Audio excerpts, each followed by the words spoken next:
Çıktım göp kızlardın katarından. Kandaycık kança jigit ömürden öter eken. Kaygı tartı var azabından.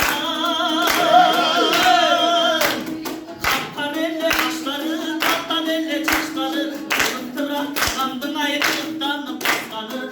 Yalçırma var günün ayıkıyım bozdu tandın atma hey. Gümüş elle giymegi gitti böyle gülgeni. Karanın karaya giden bir adam sana gitmedi. Benden sorayım baba tay bul da kendinin suyu götür.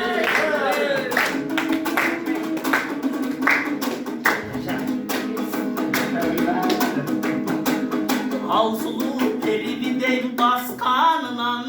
Düşköndöy Alatonun asmanınan. Kandaycı git aldınan tosor eken. Isıp köldün kulağını aktanınan. Aktananla teşede aklasa teşede. Çoğday sunak oldu çanay gidip gitti tezede. Çoluk dolu perizade çoluk kandı koşu gözede. Çoluk teke annege banar dede çol dede. Balken aman sıktı de başı dike pat dede. Kıvadandın içine göz giymese ağam ol dede.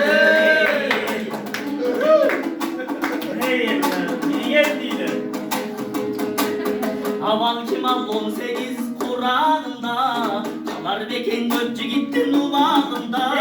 Yolun kara türübün hoş olmaydın.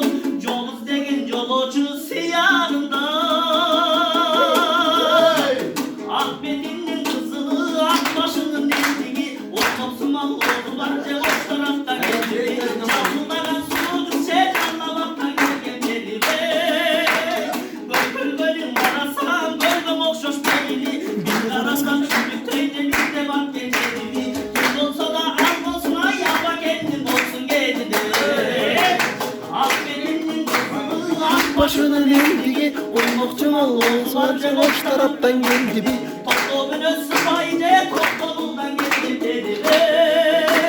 Gölgül gölün varasam gölgüm okşoş belli. Bir arasam alındık çevirde talas geldi bir. Kim olsa da al olsun ay yapa kendin olsun geldi. Ay yapa kendin olsun geldi. Böyle. Göremedim.